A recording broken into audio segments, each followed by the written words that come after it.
mukhang merong bagong online loan platform. Sabi ng nag-request, silipin ko raw siya kasi ang dali lang daw ma-approve, 3 months to pay, tapos 5% per month lang. May nagsasabi pang ito na yata yung pantapat kay Bilis. Maybe sabihin natin baka ito yung pag-asa ng mga hindi ma-approve kay Bilis. So for this video, silipin natin si Credivo, which I'm sure nakita nyo na yung mga ads niya. At saka meron din siyang sariling promotional siguro na channel. Sinubukan ko siya guys, and i-share ko sa inyo yung aking experience sa loan app na to. If I were you, keep watching.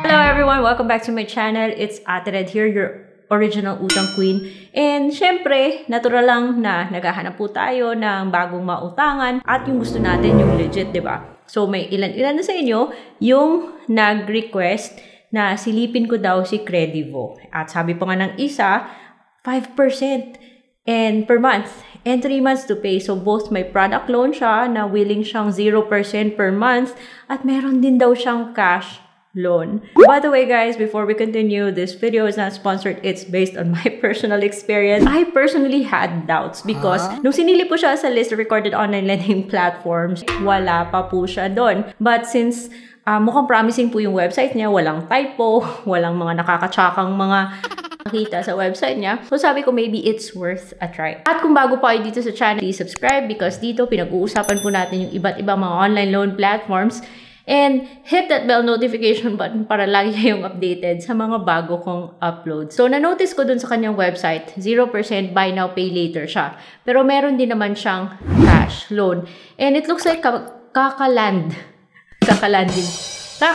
lang yan dito sa ating market or sa Philippine market. Kasi originally, I think it's from Indonesia and then Vietnam. And mukhang okay naman yung description niya. Yun nga lang, 2 weeks ago or 3 weeks ago na kayo nagre-request. Nasilipin ko to, kaso parang hesitant ako kasi yun nga, hindi ko siya mahanap sa list of recorded online lending platforms. Nakaka-update lang nung 2025 Feb.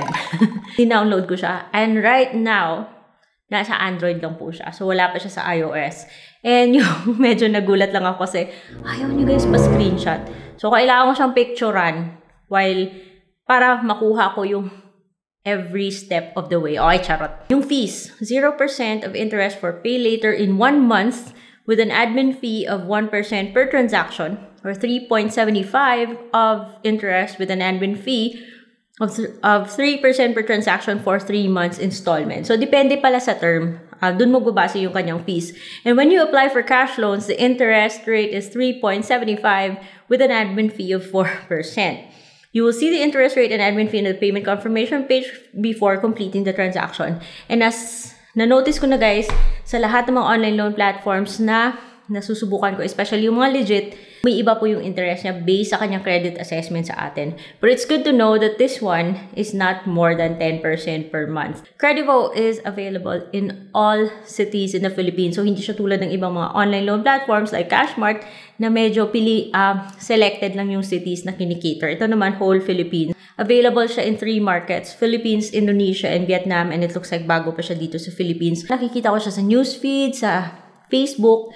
And na-notice ko rin siyang, meron din siyang YouTube channel where yun yung ginamit sa pag-promote ng product na to. It's regulated daw by SEC. Mukha siyang legit and promising guys. So, generally speaking, apply in minutes lang with only your ID and a selfie. But sneak peek. It's not that easy guys because ayaw niya pa screenshot eh. So, yun, medyo nahirapan ako sa pagkuha ng screenshots. Easy steps daw, fast approval, within minutes, 1 ID lang, and easy as 1, 2, 3. Right now, kita nyo, sabi nyo, this app does not allow screenshots. So, yung mga hinihingi niyang access is kasama na dun yung location, mobile number, camera, notification, and package information. So, maybe ito yung kung anong nasa cellphone mo. And then, hihingi po siya sa personal information. Hihingi siya ng first name, middle name, last name, gender, mobile number, carrier, email, and yung date of birth, last education level, civil status, and emergency contact. Buti na nga lang, isa lang yung emergency contact na kailangan niya. Yung job information and your current address. So, dun sa job information, you can say that you're a private sector employee, but of course, hihingi po siya ng other information like job, industry, position, position, company name, and total working experience. Or pwede mo ring sabihin na self-employed ka, it will also ask you for those information. Or kung sasabihin mo namang unemployed ka, hindi na siya hihingi ng ganun. Pero syempre, the more you can prove na meron kang source of income, the better your chances are of getting approved. Kaya just answer it the best that you can. And ayun, hihingi po siya ng picture ng ID mo, and then you're gonna have to take a selfie, and then mag-a-agree ka doon. So, i-check mo yung 4 items na andon, and i-click mo lang yung submit. Now, yung sa IDs po na tinatanggap niya, medyo limited, and kasama doon yung national ID, e-fill, UMID, and driver's license. So, pipicturan mo, depende sa kung anong ID yung napili mo, pipicturan mo yon front and back. Kung clear na clear siya, then i-click mo lang yung submit and continue, and then hihingi po siya ng selfie.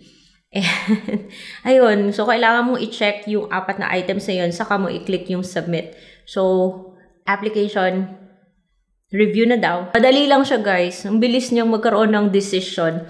Sabi niya, your application has been rejected. And, ayun, meron din siyang, you can reapply after 90 days.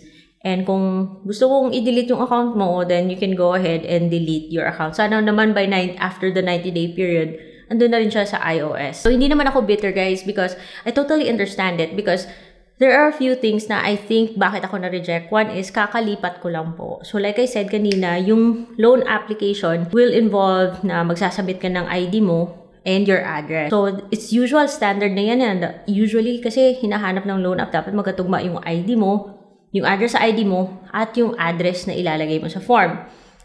Aside from that, di ba, humihingi sila ng location. So, I think my current address, because iba po siya sa ID ko, that could also be a reason kung bakit ako na-reject. Also, maybe because ang dami ko na po loan.